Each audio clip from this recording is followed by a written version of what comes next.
sebentar. Ibu-ibu, bapak-bapak, saudari-saudara, kita akan merenungkan sedikit apa artinya hidup beragama dan hidup rohani. Hidup beragama itu adalah segala upaya manusia untuk mendekati Allah. Yang tadi di dalam Injil, Tuhan Yesus jawab atas pertanyaan orang yang bertanya itu, Tuhan, apa yang saya harus buat untuk memiliki hidup yang kekal? Dan Tuhan merujuk kepada perintah-perintah.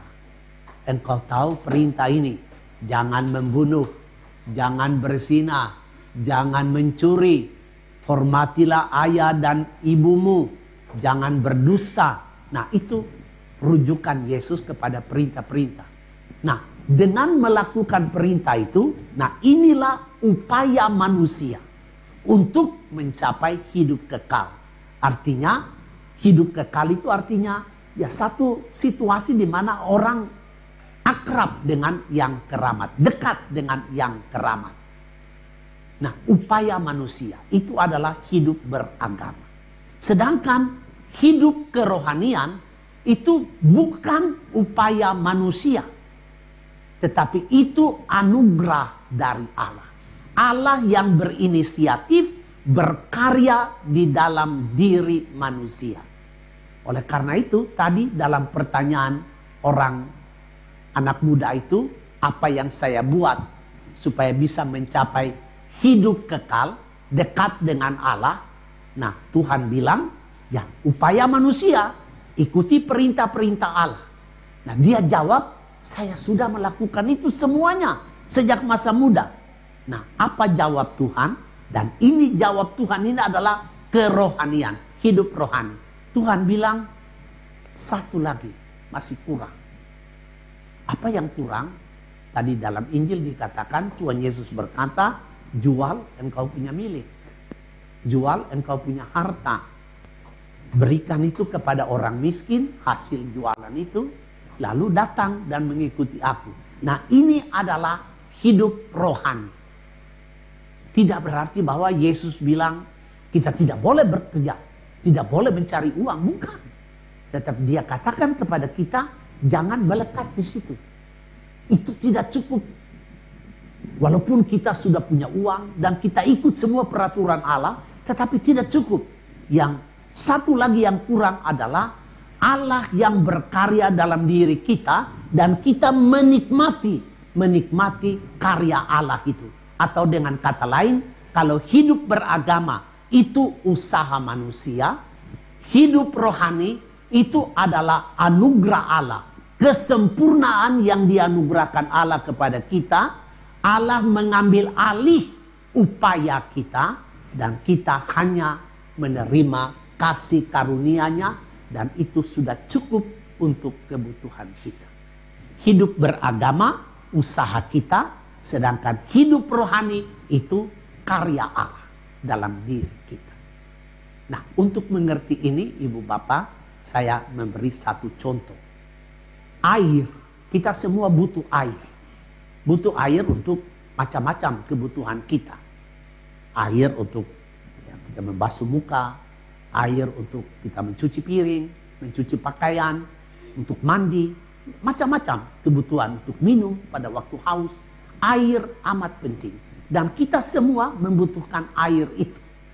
Nah, untuk itu kita mempunyai beberapa sarana untuk mengambil air. Pertama, kita boleh mengambil air dengan tangan kita. Tetapi ternyata air itu tidak cukup. Walaupun sudah ada air, tapi hanya cukup untuk membasuh muka kita. Maka langkah yang kedua kita buat adalah, jangan dengan tangan. Lebih baik ember. Saya mengambil air dengan ember. Air memang sudah ada, tetapi tetap tidak cukup. Karena berulang kali kita mesti ambil air dengan ember, karena kita butuh air lebih banyak. Tetapi juga kita menjadi lelah, karena pulang balik angkat air dengan ember. Maka di dalam pikiran kita, langkah yang ketiga saya ambil adalah saya memasang pompa dalam diriku. Jadi pada saat saya membutuhkan air, cukup saya pompa dan air mengalir. Tetapi ternyata itu juga tidak cukup. Karena apa? Untuk pompa air butuh tenaga kita. Kita mesti bekerja. Seperti ambil air dengan tangan, kita bekerja. Angkat air dengan ember, kita bekerja. Pompa air, kita juga bekerja. Ya kita sudah menikmati air. Tetapi Tuhan bilang belum cukup. Apa yang Tuhan inginkan daripada kita adalah kesempurnaan. Nah, kesempurnaan dalam contoh air tadi itu apa? Kita duduk. Duduk saja. Dan hujan berkat turun atas kita. Nah, itu bedanya. Jadi, yang pertama itu saya berupaya ambil air. Tetapi pada tingkat yang paling tinggi, saya duduk dan hujan berkat itu turun atas saya. Allah mengambil alih kita punya tenaga. Allah mengambil alih kita punya kerja. Dan dia mencukupi kita, mencukupi kebutuhan kita dengan anugerahnya. Dan ibu bapak, upaya manusia itu kita bisa mencapainya.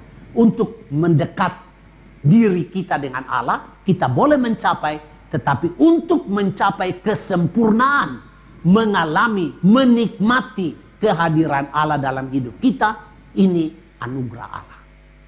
Kita berusaha, kita tidak bisa. Manusia tidak bisa sampai kesempurnaan. Itu hanya Allah yang dapat memberikannya kepada kita. Nah, ibu bapak, saudara-saudari, Tuhan menginginkan kita mencapai kesempurnaan. Hidup kekal saja tidak cukup. Harus mencapai kesempurnaan. Kesempurnaan artinya Allah berkarya dalam diri kita dan kita menikmati anugerahnya itu dalam diri kita. Mari kita mohon dalam misa kudus ini supaya Roh Kudus menggerakkan kita. Walaupun kita sudah melakukan semua yang Allah kehendaki, tetapi Roh Kudus menggerakkan kita supaya kita sampai kepada satu persekutuan dengan Allah dan kita menikmati kepuasan, menikmati kehadiran Allah dalam diri kita. Tadi dalam bacaan Injil, orang muda yang Tuhan bilang jual kamu punya harta dan bagi kepada orang miskin lalu datang mengikuti aku. Dikatakan dalam Injil Markus, orang itu sedih karena hartanya banyak, mukanya muram karena dia lebih suka tinggal pada hartanya daripada tinggal kepada Yesus. Dia lebih suka melekat kepada kekayaannya daripada melekat kepada Allah. Ibu bapak, pilihan ada pada kita. Kita kalau merasa cukup dengan harta kekayaan, ya itu pilihan kita. Kalau kita merasa, ini tidak cukup, saya mesti melekat kepada Allah, itulah pilihan kita juga. Semoga Roh Kudus membimbing kita untuk sampai kepada pilihan yang benar dan tepat, ialah melekat kepada Allah. Amin.